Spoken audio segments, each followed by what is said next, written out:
Let's first look at construction management, which I like to term ensuring it gets built right.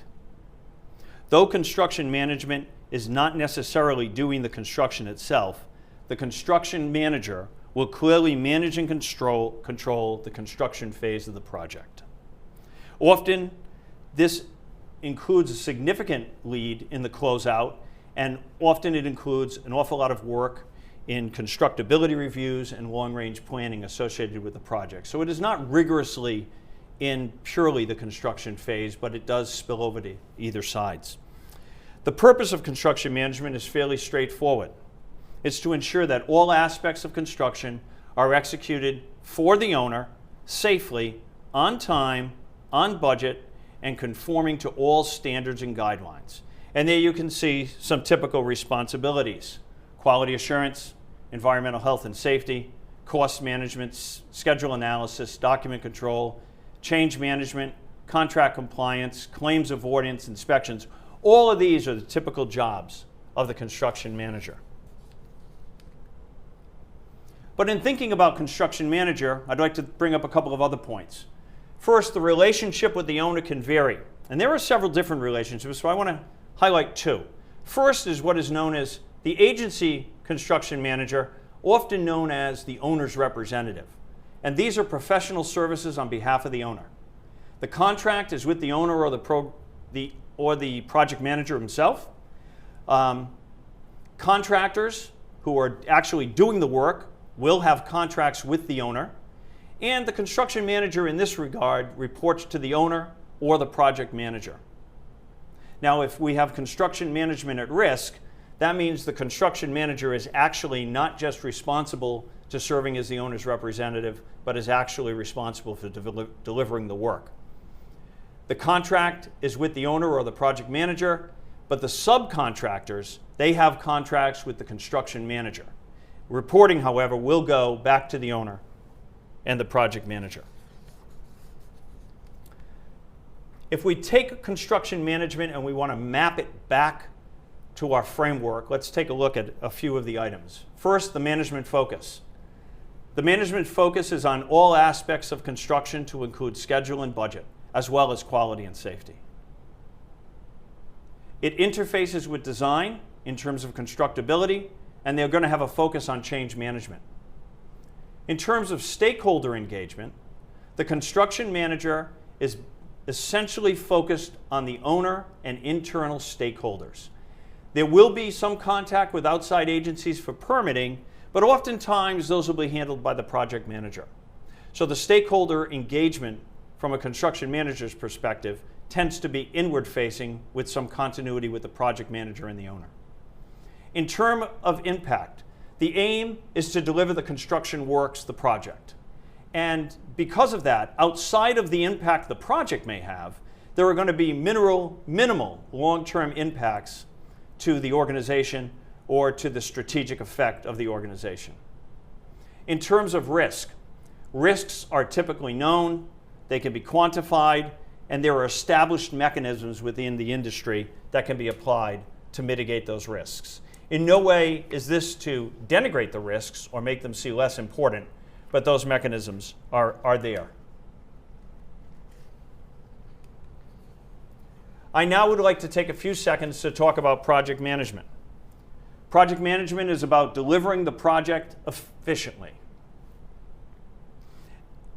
As opposed to construction management, which is focused primarily on the construction phase, project management is focused on all aspects of the project to include design, contracts and procurement, funding, and scheduling. In short, project management is about delivering projects both as efficiently and effectively as possible throughout all phases of development.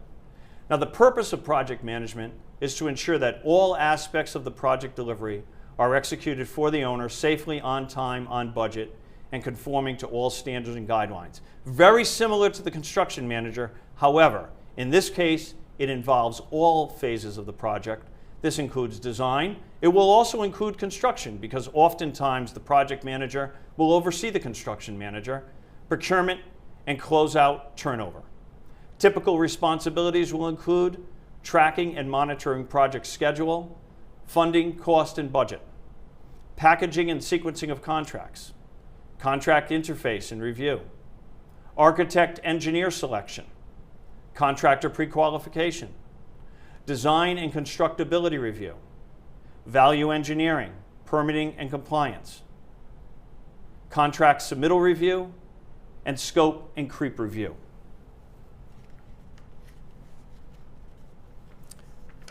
Now, if we take a look at project management, and we take a look at some other points, we need to understand that the project manager typically works directly for the owner. Now, the sophistication of the owner will drive which functions are engaged. And you'll find at times that in project management, the owner, if he has a particular expertise or he has particular legal requirements, will reserve some functions which could be applied to the project manager. For example, procurement systems. The contract type can also vary based upon the amount of relative risks between the owner and project manager, as well as the certainty of the scope. Some that are used are lump sum, cost reimbursable, time and materials. It's important to understand that the contractors will typically have contracts with the owner and that they're going to report through the owner or the PM themselves.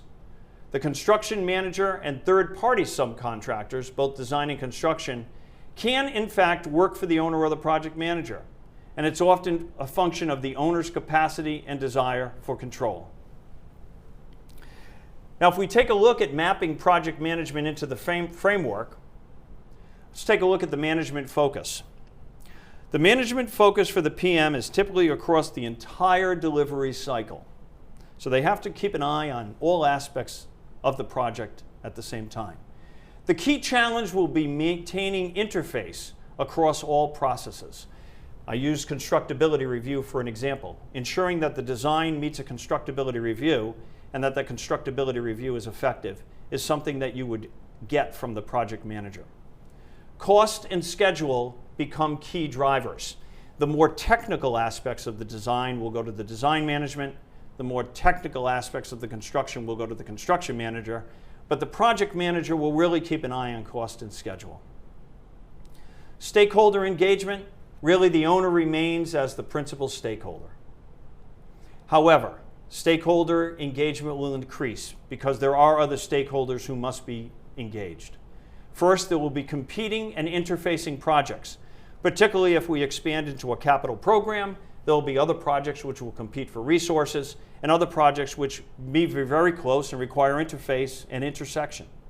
There's also a greater density of external agencies who must be considered as we expand the phases of the project. The impact really is to deliver the project at the lowest cost to the owner. This is both in terms of cost and schedule.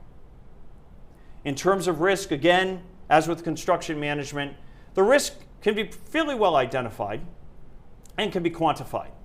But the risks expand to include design and handover, operations, and maintenance.